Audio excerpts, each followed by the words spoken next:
Chemical equilibrium में हमने बहुत सारे concept KP, KC and equilibrium constant पर बेस्ड बहुत सारे क्वेश्चंस किए। आज हम एक रिलेशन देखने जा रहे हैं, relation between KP and KX. तो इसे कैसे फाइंड आउट करते हैं, तो आइए इसे समझते हैं कि यहाँ पर जितनी भी चीजें दी गई हैं, मैं पहले आपको बता देना चाहती हूँ कि ये सारे गैसियस टर्म्स में हैं, ये सारे वैल्यूज गैसियस टर्म में है। अगर हमने यहाँ पे Kp एंड Kx मतलब यहाँ पे मोल फ्रैक्शन के टर्म में हम सारी वैल्यू को कैलकुलेट करेंगे। तो फर्स्ट हम देखते हैं कि Kp हमारा क्या होगा, पार्शियल प्रेशर ऑफ C के पावर में C, partial pressure of D power में D divided by partial pressure of A उसके पावर में small a, partial pressure of B and small b। तो ये चीजें हमें पता है कि इसे हम केपी के टर्म्स में इस तरह लिख सकते हैं। तो बच्चों यहां पर मैं आपको सबसे इंपॉर्टेंट चीज बताने जा रही हूं कि यहां पर जो भी PA, PB, PC and PD है, यहां पर ये सारे के सारे पार्शियल प्रेशर हैं, ये सभी पार्शियल प्रेशर हैं। यहां पर ये टर्म्स पार्शियल प्रेशर के हैं। तो हमारा टोटल प्रेशर क्या होता है, हमारा टोटल प्रेशर क्या होता है, टोटल प्रेशर इन सभी का एडिशन टर्म होगा PA plus PB plus PC plus PD, तो जिसे हम PT बोलेंगे। तो अगर अब हम देखते हैं कि पार्शियल फ्रैक्शन को कैसे लिखेंगे। यहां पर हमने साइड में जरा हम समझ लेते हैं कि partial pressure is equal to partial pressure is equal to mole fraction and total pressure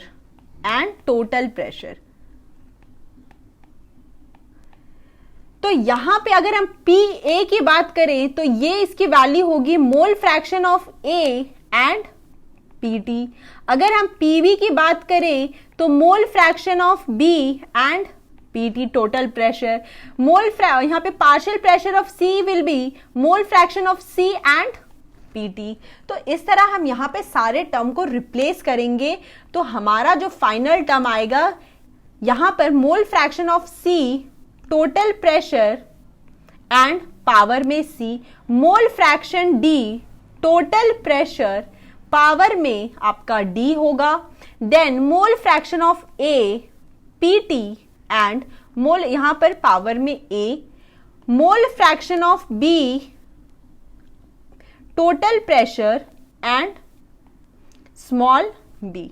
तो यहां पे अगर आप सारे मोल फ्रैक्शन के टर्म्स को निकाल ले तो ये आपका हो जाएगा Kx एंड यहां पे टोटल प्रेशर पावर में C plus D and minus A plus B, जो हम ऑलरेडी जानते हैं। यहां पे Kp is equal to Kx into P यानी टोटल प्रेशर उसके पावर में डेल्टा एन जी की वैल्यू होगी।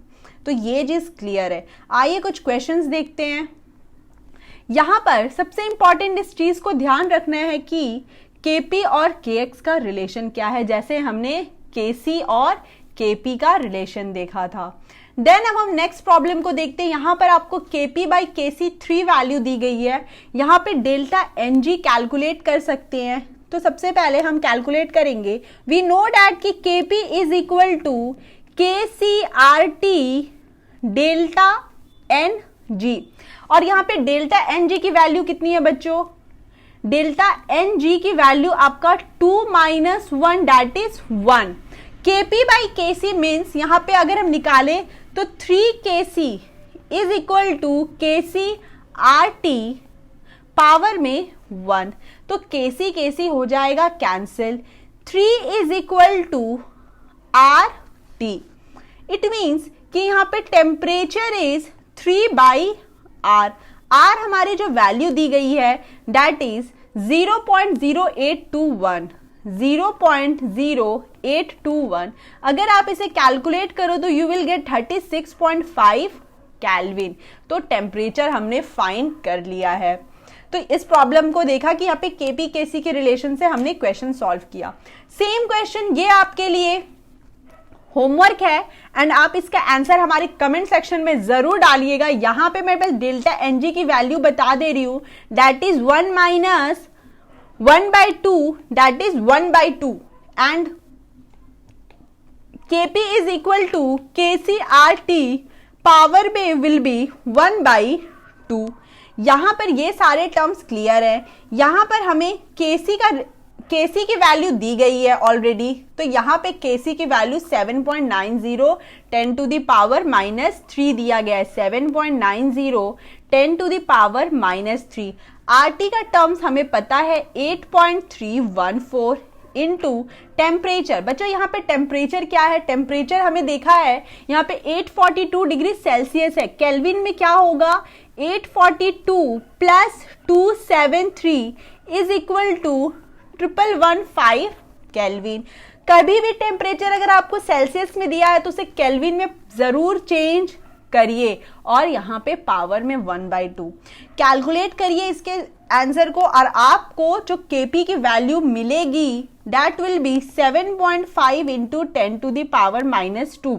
तो इस वैल्यू को चेक करिएगा आप खुद से और कमेंट सेक्शन में अपने आंसर डालिएगा। देन अब हम बहुत ही इंपॉर्टेंट कंसेप्ट की ओर आ चुके हैं। यहां पर हम बहुत इंपॉर्टेंट चीजों को समझेंगे। यहां आपको क्वेश्चन में Kc की वैल्यू दी गई है, आपको क्वेश्चन में Kc की वैल्यू दी गई है। आपको initial concentration present initially at concentration of 1 m। तो बच्चों हमने क्या सीखा था, Kp और Kc में हमें ब्रैकेट के अंदर कौन सी वैल्यू लिखनी होती है, हमें लिखनी होती है इक्विलिब्रियम के वैल्यूज। बट हमें यहां पर इनिशियल वैल्यूज दी गई है, हमें यहां पर इनिशियल वैल्यूज दी गई है। तो हम क्या करेंगे, हम अपने इक्विलिब्रियम के कंसंट्रेशन को निकालेंगे। कैसे, हम यहां लिखेंगे कि वी नो दैट कि initial concentration if only CO and H2O is given one molarity and that is CO2 और H2 हमें नहीं दिया गया है, वो 0 है। इक्विलिब्रियम पे इसकी वैल्यू क्या होगी बच्चों, इक्विलिब्रियम में रिएक्टेंट डिक्रीजेस, रिएक्टेंट धीरे धीरे घटता है। हम जानते हैं कि रिएक्टेंट घटता है मतलब माइनस में टर्म होगा और प्रोडक्ट आपका इंक्रीज होता है, रिएक्टेंट आपका डिक्रीज होता है। तो 1 माइनस एक्स और जितना डिक्रीज होगा उतना प्रोडक्ट इंक्रीज होगा, that is +x and +x। तो यहां पर Kc की वैल्यू इज गिवन 4.24। तो यहां पे हम क्या करेंगे, Kc is equal to, we know that यहां पर हम कंसंट्रेशन में CO2 H2 divided by CO and water, और वी नो दैट कि CO2 की वैल्यू हमने x into x divided by 1 minus x into 1 minus x calculate की है।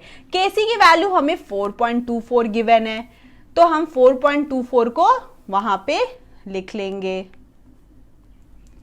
यहां पे हम 4.24 को निकलेंगे और x की वैल्यू हम कैलकुलेट कर लेंगे।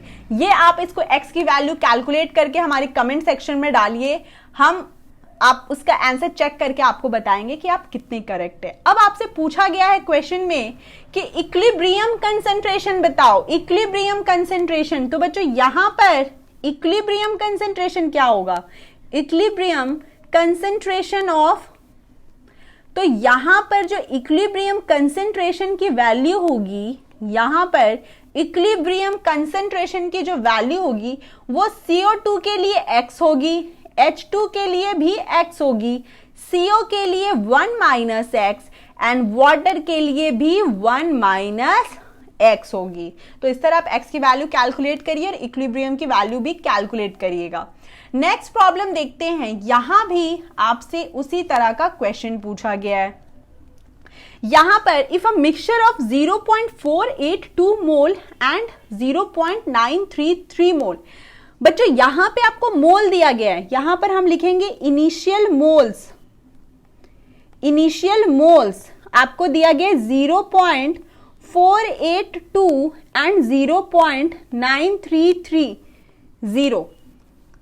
अगर हम इनिशियल कंसंट्रेशन की बात करें, इनिशियल कंसंट्रेशन, तो आप देख रहे हो 10 लीटर लिखा हुआ है यहाँ पे, तो that is 0.482 minus divided by 10, 0.933 divided by 10 and 0/10। Clear है। अगर हम इक्विलिब्रियम कंसंट्रेशन की बात करें, हम इक्विलिब्रियम कंसंट्रेशन की बात करें तो वो क्या होगा, हमने देखा था लास्ट लेक्चर में कि 0.482 माइनस एक्स डिवाइडेड बाई 10। यहां पर मैं आपसे पूछना चाहती हूं बच्चों कि अगर एक मोल के लिए 1 मोल के लिए x की वैल्यू डिक्रीज होगी, 1 मोल के लिए x की वैल्यू डिक्रीज होगी, तो 2 मोल के लिए कितनी वैल्यू डिक्रीज होगी, 2x। 1 मोल के लिए अगर x की वैल्यू डिक्रीज होगी तो 2 मोल के लिए डिक्रीज विल बी 2। तो यहां पर हमने क्या देखा, यहां है 2, यहां पर आपका 1 है और यहां पर है 2, तो यहां पर हम क्या करेंगे, minus 2x, 0.933 minus x divided by 10 and 2x by 10। हम यहां पे बच्चों, यहां पे 2x कैसे, 2x 0 प्लस 2x किया, 0 प्लस 2x किया, क्योंकि प्रोडक्ट इंक्रीज हो रहा है 2x कंसंट्रेशन से, प्रोडक्ट इंक्रीज हो रहा है 2x कंसंट्रेशन से। होपफुली आपको ये क्लियर हो। मैं आपको बता देना चाहती हूं कि यहां पे हमें मोल्स दिया था, हमने कंसंट्रेशन कैलकुलेट किया है मोल्स पर यूनिट वॉल्यूम से, मोल्स पर यूनिट वॉल्यूम से हमने कंसंट्रेशन कैलकुलेट किया है, क्योंकि हम जानते हैं कि डब्बे के अंदर कंसंट्रेशन की वैल्यू लिखनी होती है, वो भी कौन सी, इक्विलिब्रियम कंसंट्रेशन। डब्बे के अंदर कंसंट्रेशन की वैल्यू लिखनी होती है। अब हम क्या करेंगे, यहां पे हम लिखेंगे अपना Kc, हम लिखेंगे N2O के पावर में आएगा 2 डिवाइडेड बाई N2 का स्क्वायर एंड O2। हमने क्या देखा था, N2O हमारा था 2x बाई 10 का स्क्वायर डिवाइडेड बाई N2 की वैल्यू थी 0.482 minus 2x by 10 square 0.933 minus x by 10, और यहां पर आपको Kc की वैल्यू दी गई है 2 into 10 to the power minus 37। अब यहां पर बहुत इंपॉर्टेंट चीज है कि अगर आप Kc की वैल्यू को देखोगे, अगर आपने Kc की वैल्यू देखी तो यह बहुत ही ज्यादा स्मॉल है, ये बहुत ही ज्यादा स्मॉल है। ऐसे वैल्यूज में अगर हमने x की वैल्यू कैलकुलेट की, अगर हमने x की वैल्यू कैलकुलेट की तो वो भी बहुत ही छोटी आएगी, बहुत ही ज्यादा छोटी आएगी। तो हम क्या करेंगे, उसकी वैल्यूज को आप नेग्लेक्ट कर सकते हो। देखिए बच्चों, अगर 10 टू द पावर 5 प्लस 0.5, तो you can ignore this 0.5, you can ignore this 0.5 because यहाँ पे Kc की वैल्यू बहुत ज्यादा स्मॉल है, so we can ignore that x value, we can ignore that ये minus plus x value.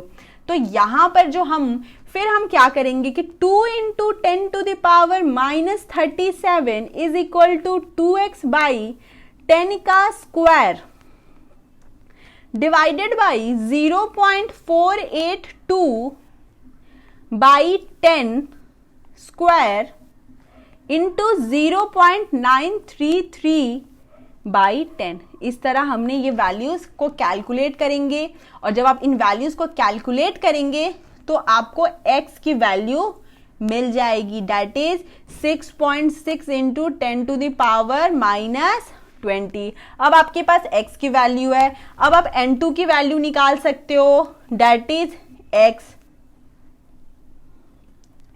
And that is 0.0482, और यहां पे N2O की वैल्यू आप निकाल सकते हो जो कि हमारा 2x थी, जो कि हमारा 2x थी।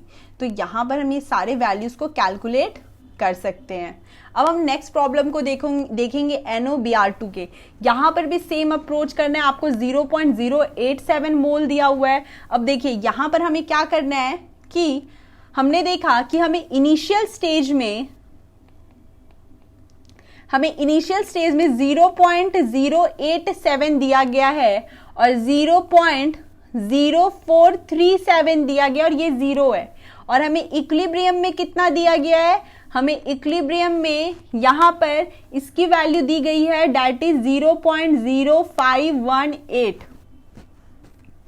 बच्चों यहां पर हम थोड़ा लॉजिक से जाएंगे, हम देखेंगे कि अगर हम इक्विलिब्रियम में अपने x वाली वैल्यू के हिसाब से लिखते तो हम क्या लिखते, हम लिखते 0.087 माइनस, आप यहां माइनस में 2x लिखते, यहां आप माइनस में लिखते 2x और 0.0437 प्लस x और यहां आप लिखते 0.x, तो यहां पर 0 प्लस 2x, तो यहां पे जो वैल्यू कैलकुलेट की हमने 2x, ये एक्चुअल में 0.0518 है।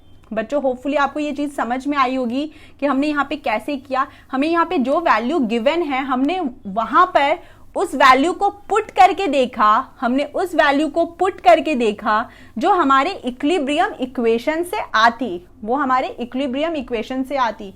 तो यहां पर हमने क्या देखा कि हमारा 2x 0.0518 के इक्वल है, 0.0518 के इक्वल है। इट मीन्स कि हमारा अगर हम NO की वैल्यू कैलकुलेट करना चाहते हैं, अगर हमें NO एट इक्विलिब्रियम कैलकुलेट करना है, एट इक्विलिब्रियम कैलकुलेट करना है, तो वो होगा 0.087 माइनस 2x और यहां 2x की वैल्यू को अगर हमने डाला तो ये आ जाएगा आपका 0.0518 और इसकी वैल्यू आएगी 0.0352 मोल। तो इस तरह हमने NO की वैल्यू कैलकुलेट कर लिया। अगर हमें Br2 की वैल्यू चाहिए तो हमें वहां पे बस प्लस करना है, तो यहां पर हम क्या करेंगे, प्लस कर देंगे Br2 की वैल्यू के लिए। तो Br2 की वैल्यू क्या हो जाएगी, 0.0437 प्लस 0.0518 डिवाइडेड बाई 2। तो यहां जो वैल्यू कैलकुलेट करके आएगी वो आएगी 0.0178 मोल। इस कैलकुलेशन को आप खुद से करिएगा, सॉल्व करिएगा और हमारे कमेंट सेक्शन में बताइएगा कि आपको ये प्रॉब्लम कितना ज्यादा समझ में आया। Thank you so much.